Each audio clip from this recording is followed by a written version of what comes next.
Ναι, σωστά. Σε Ηρακλείου πολλά χρόνια υποστηρίζει το φεστιβάλ. Πιστεύουμε ότι είναι μια δράση. Ναι, αλλά είναι πολύ έντονη φέτος η παρουσία της. Έχετε κάνει πολλή δουλειά. Νομίζω ότι είναι η πιο έντονη, γιατί όντως έχουμε κάνει πολλή δουλειά και παρουσιάζουμε 3 εκθέσεις.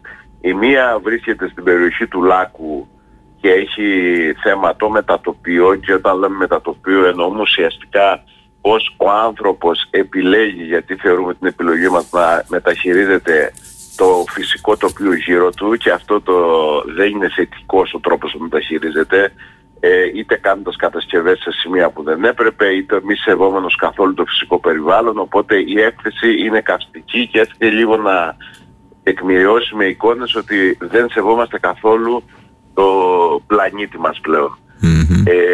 Η δεύτερη έκθεση, που είναι και αυτή υπαίθρια και είναι στην πλατεία Δασκαλογιάννη, κατεβαίνοντας τη δικαιοσύνη και ανάμεσα στην ομαρχία και στα δικαστήρια, έχει θέμα τη νύχτα.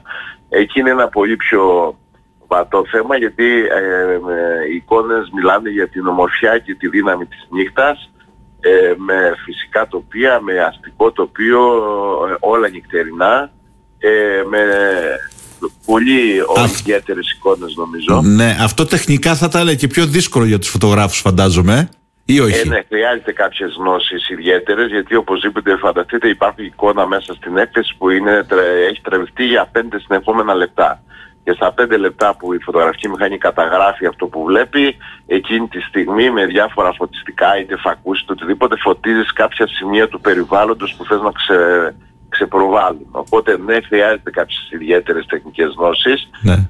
Και νομίζω το αποτέλεσμα είναι και πιο εύκολο να το απολαύσει ο θεατής, δεν είναι τόσο βαρύ όπως το προηγούμενο. Ναι.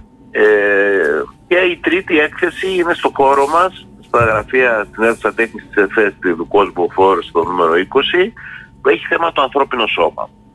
Εκεί μιλάμε για μια έκθεση που θα επισκέπτης θα δει από πορτρέτα, από στιγμιότυπα χορού, από πώς ο άνθρωπος χρησιμοποιεί το σώμα του για να επικοινωνήσει, για να εκφράσει συναισθήματα, για να συνομιλήσει με τους δίπλα του, πως σαν τρόπο έκφρασης, που και αυτή ήταν μια ιδιαίτερη έκθεση και νομίζω ότι έχει πολύ ενδιαφέρον να την επισκεφτεί και αυτή ο κόσμος. Μάλιστα. Και όσον αφορά το φεστιβάλ, εννοώ το βιβλίο το φεστιβάλ. Αυτό είναι μια δράση που ξεκίνησε φέτος, γιατί και λέγεται πρώτο φεστιβάλ φωτογραφικού βιβλίου. Παρουσιάζεται, φιλοξενείται στην ΕΦΕΣ, στο χώρο του Κόσμο Φόρ 20, οπότε ο επισκέπτης ερχόμενος να δει την έκθεση ανθρώπινο σώμα μπορεί να απολαύσει ταυτόχρονα και να περιληφθεί στα βιβλία. Παρουσιάζονται περίπου 50 φωτογραφικά βιβλία Ελλήνων αλλά και ξένων δημιουργών, τα οποία εκθέτονται εκεί πέρα και ο επισκέπτης μπορεί να τα πάρει, να τα δει, να τα απολαύσει, γιατί φανταστείτε 50 και βιβλία πλέον δυστυχώς αυτό το κομμάτι είναι και αυτό ακριβό, όπως και πολλά άλλα πράγματα στην εποχή μας. Υπάρχουν λευκόμετα μέσα που κάνουν 80, 100, 120 ευρώ. Ναι. Δεν είναι εύκολο ο καθένας από εμάς να αγοράζει τέτοια βιβλία. Ναι, οπότε θεωρούμε ότι μια πολύ καλή ευκαιρία ερχόμενος στην ΕΦΕ να απολαύσει την έκθεση, και μετά ο χώρος έχει καρέκλες, είναι δροσερός, μπορεί να κάτσει και 1 και 2 ώρες να απολαύσει τα βιβλία, και αν κάποιο του αρέσει, στοχευμένα μπορεί να αγοράσει μετά αυτό για να το έχει στη δική του προσωπική βιβλιοθήκη. Σωστά, πολύ σωστά. Στο χώρο αυτό, γιατί είναι, όπως σας είπα, είναι στο χώρο της ΕΦΕ που είναι κλειστός, είναι ανοιχτά από 6 μέχρι 9:30 κάθε απόγευμα. Και αυτή τη βδομάδα θα είναι ανοιχτά που διαρκεί το φεστιβάλ Τέχνη Καθοδόν. Είμαστε και όλοι την προηγούμενη, και αυτή τη βδομάδα 6 με 9:30 το απόγευμα, κάθε απόγευμα. Δουκός Μποφόρ 20 είπατε, έτσι? Δουκός Μποφόρ 20, ναι, υπάρχει και ένα μπάνερ απ' έξω Τέχνη Καθοδόν σαν σήμανση, οπότε νομίζω εύκολα θα το βρουν όσοι επιθυμούν. Μάλιστα. Τα άλλα οι εκθέσεις, οι ανοιχτές, μάλλον πείτε μας τις ημερομηνίες για όλες τις εκθέσεις. Μέχρι πότε θα είναι ανοιχτές? Θα παραμείνουν και λίγο μετά τη λήξη του φεστιβάλ που τελειώνει τώρα τέλος την Κυριακή. Ωραία. Δηλαδή η πλατεία Δασκαλογιάννη κάπου εκεί Κυριακή Δευτέρα, αλλά στο Λάκκο θα παραμείνει μέχρι τον Αύγουστο. Είναι ένα σημείο στο Λάκκο που κάνουμε εκθέσεις κάθε χρόνο. Και μάλιστα εναλλάσσονται, δηλαδή μέσα Αυγούστου θα αλλάξει η έκθεση και θα πει μια άλλη έκθεση μέχρι τέλος του καλοκαιριού. Οπότε έχουμε παρουσίαση με φωτογραφική έκθεση όλο το καλοκαίρι στην πόλη του Ηρακλείου. Ναι. Πόσοι Ηρακλειώτες, κύριε Νικηφοράκη, ασχολούνται με την φωτογραφία, έτσι? Είσαστε χομπίστες, φαντάζομαι, έτσι? Δηλαδή... Ναι, εγώ είμαι σκηνίατρος στο επαγγελμά μου. Ναι, το ξέρουμε. Ναι. Είναι το χόμπι σας. Ο τρόπος έκφρασής μου, ναι. Και με έχει βοηθήσει σε όλα τα στάδια της ζωής μας, και αυτό προσπαθούμε να διδάξουμε, ναι. Την αγάπη προς τη φωτογραφία σε όσους έρχονται στα μαθήματά μας. Τώρα, όσοι ψυχή ασχολούνται με το φωτογραφία, πάρα πολλοί κόσμος, γιατί πλέον τη σύγχρονη εποχή έχουν έρθει τα κινητά, που όλοι έχουν πλέον τη δυνατότητα να έχουν το μέσο να τραβήξουν μια φωτογραφία, ενώ παλιά λέγαμε θέλω αλλά δεν έχω λεφτά να πάρω μια μηχανή. Τώρα όλοι έχουν μια μηχανή στα χέρια τους, οπότε πολλοί κόσμος τον ενδιαφέρει να μάθει πλέον τη σύνθεση, την αισθητική της φωτογραφίας, προκειμένου να φωτογραφίζει. Τώρα, από αυτό το τεράστιο ποσοστό που ασχολείται, πολύ λιγότερο το αγαπάει τόσο πολύ όσο εγώ ή τα άλλα μέλη της ΕΦΕ, που το κάνει χόμπι του και καθημερινός τρόπο ενασχόλησης. Αλλά γενικά μπορώ να πω ότι η φωτογραφία είναι ίσως από τα πιο διαδεδομένα πλέον είδη έκφρασης και χόμπιας που μπορούν να βρούμε, και όχι μόνο στην Ελλάδα αλλά και παγκοσμίως. Πόσα μέλη είστε δραστήρια, πόσοι Ηρακλειώτες είσαστε στην ΕΦΕΗ? Η ΕΦΕ έχει περίπου 100 τακτικά μέλη, τα οποία μαζευόμαστε κάθε Τετάρτη, μέχρι το τέλη Μαΐου. Δηλαδή τώρα η ΕΦΕ, τα μαθήματα της κάθε Τετάρτης δεν υπάρχουν, ναι. Κάνουμε μόνο εκδηλώσεις. Τώρα που πάμε για μαθήματα, να πούμε ίσως στους ακροατές μας που να τους ενδιαφέρει, ναι. Γιατί μέσα στο Τέχνη Καθοδών υπάρχουν και 2 διαλέξεις, οι οποίες είναι στο χώρο της ΕΦΕ την Τετάρτη στις 7.30, που έχει να κάνει με τις χρήσιμες συμβουλές για χρήση κινητού στη φωτογραφία. Ναι, θα σας ρωτούσα γι' αυτό, για τη διαφορά μεταξύ φωτογραφίας από μηχανή σε κινητό. Για συνεχίστε, ναι, όμως για τις διαλέξεις αυτές. Ναι. Οι διαλέξεις αυτές είναι δωρεάν, μπορεί να έρθει οποιοσδήποτε να τις παρακολουθήσει, δεν χρειάζεται να κάνει κάτι, και είναι για 1 ώρα. Είναι βέβαια, όπως καταλαβαίνετε, σε 1 ώρα πολύ γρήγορα. Προσπαθώ να δώσω κάποιες χρήσιμες συμβουλές για να χρησιμοποιούμε λίγο πιο σωστά το κινητό. Ναι. Οι διαφορές υπάρχουν. Ναι. Και κάποιος που θέλει να ασχοληθεί ιδιαίτερα με τη φωτογραφία δεν μπορεί να το κάνει μόνο με κινητό. Μάλιστα. Κάποια στιγμή θα χρειαστεί να πάρει και μια φωτογραφική μηχανή. Ναι. Αλλά κάποιος που απλά θέλει να δει αν του αρέσει ή θέλει να έχει τις γνώσεις να βγάλει μια φωτογραφία στις διακοπές του, την οικογένειά του, την παρέα του, εκεί υπάρχουν κάποια tips και tricks που λέμε, συμβουλές δηλαδή, που η χρήση του κινητού θα δώσει πολύ καλύτερα αποτελέσματα. Θα δώσω ένα απλό παράδειγμα να καταλάβετε. Ποιοι από εμάς όταν χρησιμοποιούμε το κινητό να βγάλουμε φωτογραφία, πριν καθαρίζουμε λίγο με την μπλούζα μας τους φακούς του κινητού? Σωστά, κανείς δεν το κάνει. Το οποίο το κινητό είναι στην τσέπη μας, γεμάτο ψίχουλα, δαχτυλιές, και είναι μια συμβουλή που θα βελτιώσει πάρα πολύ την ποιότητα της εικόνας. Γιατί όταν ο φακός του κινητού έχει δαχτυλιές, η ποιότητα της εικόνας θα πέσει αμέσως πάρα πολύ. Ακριβώς, όπως το λέτε. Ξέρετε, επειδή το έχουμε σε άμεση ετοιμότητα, σου λέει δεν το σκεφτόμαστε. Θεωρούμε ότι μας τα προσφέρει όλα έτοιμα το κινητό, γι' αυτό δεν περνάει από το μυαλό μας να καθαρίσουμε το φακό.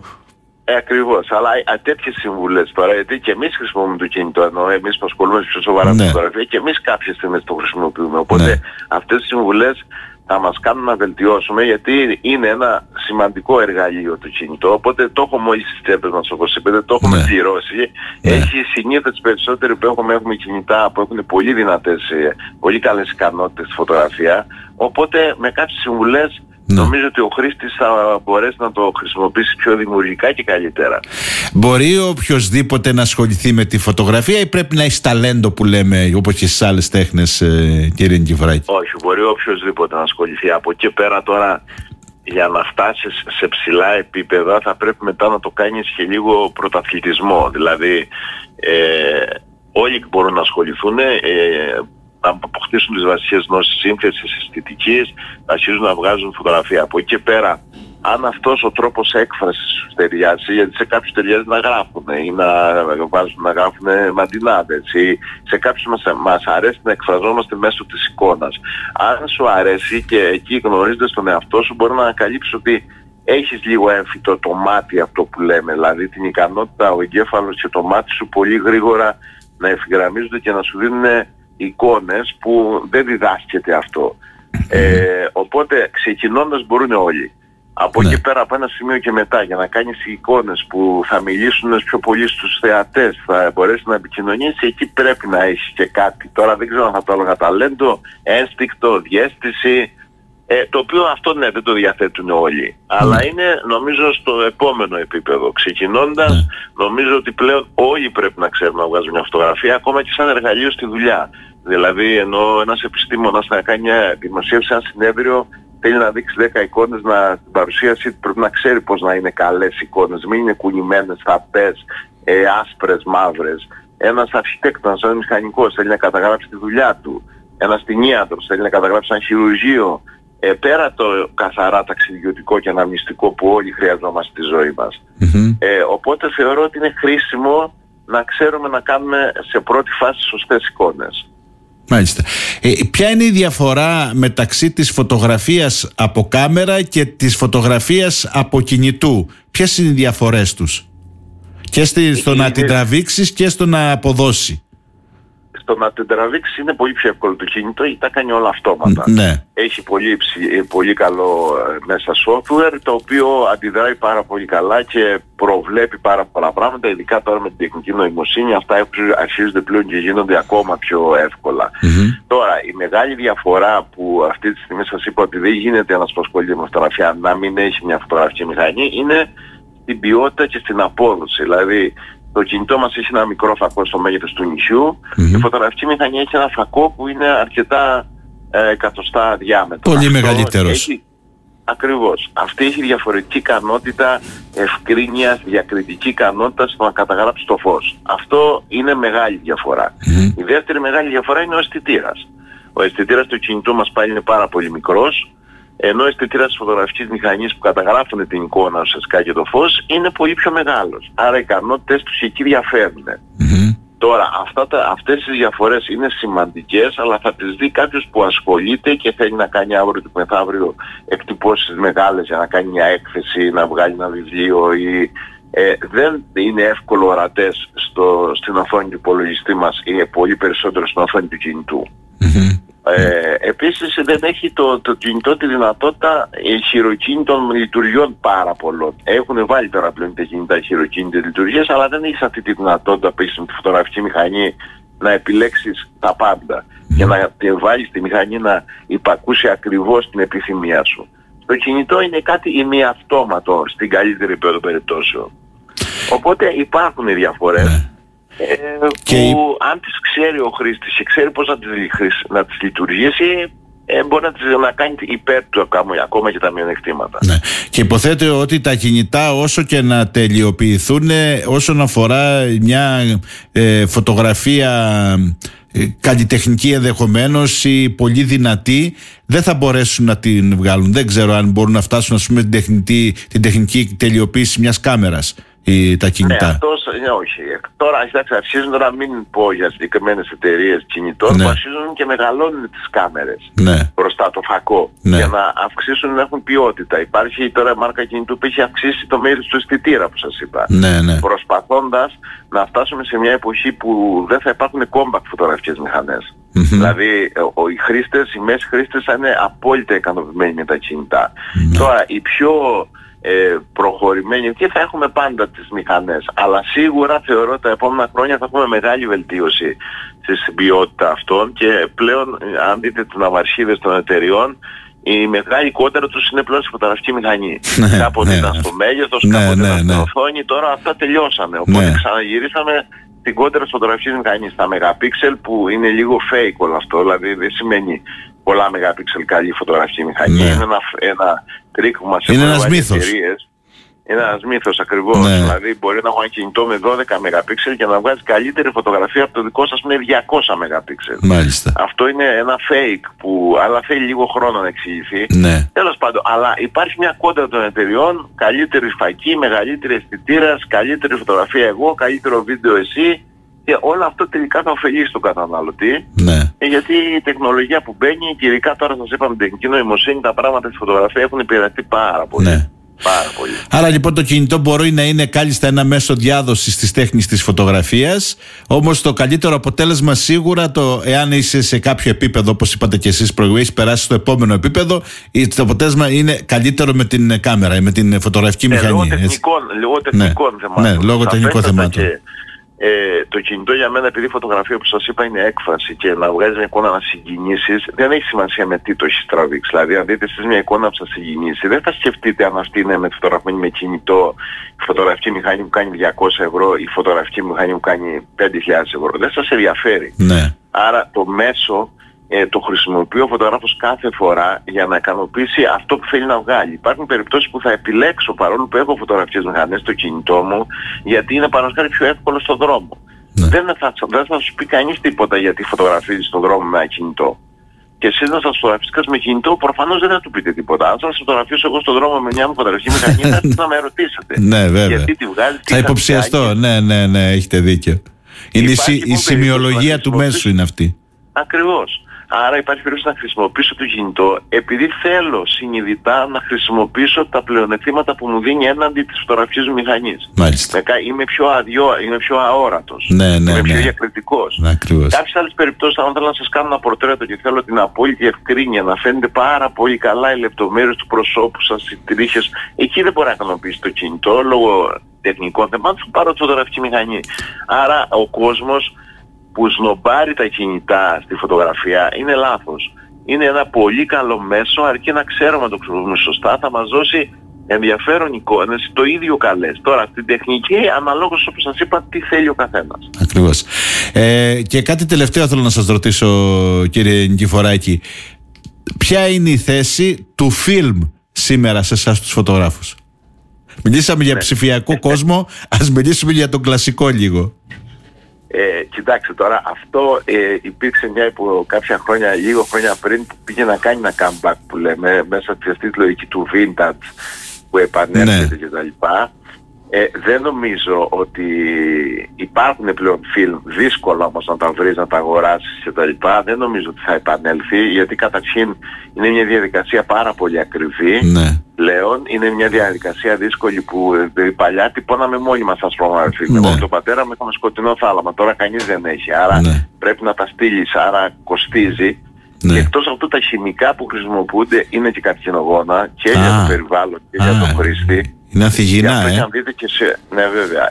Και αν δείτε και σε όλα τα νοσοκομεία, τα ακτινολογικά έχουν ψηφιοποιηθεί πλέον. Ναι. Και ο λόγος, ο πρώτος είναι η ευκολία σαφέστατα, αλλά ο δεύτερος είναι ότι δεν χρησιμοποιούν τα χημικά μέσα και της εμφάνισης και της στερεώσης του φιλμ, τα οποία δεν είναι καθόλου φιλικά ούτε προς το χρήστη ούτε προς το περιβάλλον. Οπότε θεωρώ ότι η εποχή του φιλμ θα μείνει με την έννοια μια φορά το χρόνο να τραβήξω ένα φιλμάκι, ειδικά να δείξω στους νέους... Για να κάνω το κομμάτι μου, Ναι, ή να δείξω στους νέους αυτή την αίσθηση που είχαμε τότε την ώρα που έρχεται και εμφανίζεται στο άσπρο χαρτί η εικόνα. Ναι. Μέσα στο υγρό σιγά σιγά έρχεται, βλέπεις από ένα άσπρο χαρτί και μια στιγμή εμφανίζεται η εικόνα. Ένας που δεν το έχει δει γοητεύεται, αλλά να χρησιμοποιήσει επί της ουσίας μόνο φιλμ είναι πολύ δύσκολο πλέον. Πάρα πολύ δύσκολο. Μάλιστα. Κύριε Νικηφοράκη, θέλω να σας ευχαριστήσω για τα όσα μας είπατε, για την τέχνη της φωτογραφίας. Είναι πραγματικά μια γοητευτική τέχνη και έχει και πολλά είδη εξάλλου, δεν είναι μόνο η καλλιτεχνική, είναι και η δημοσιογραφική. Υπάρχουν και εξάλλου και τα...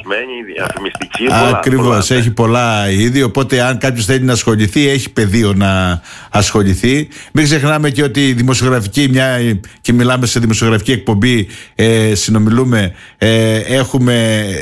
υπάρχουν και τα βραβεία Pulitzer, τα οποία δίνονται σε φωτογράφους ανά τον κόσμο. Φωτογραφίες που θέλουν όχι μόνο 5 λεπτά αλλά και μέρες ολόκληρες για να τραβηχτούν, έτσι. Και τα οποία λένε ιστορία και με μια εικόνα ο θεατής βλέπει την ιστορία τι συμβαίνει εκεί του που συμβαίνει το γεγονός στη δουλειά του. Είναι σημαντικό. Τώρα βλέπουμε αυτές τις εποχές που λέγατε και πριν, η εικόνα είναι κυρίαρχη. Ναι, όντως είναι κυρίαρχη.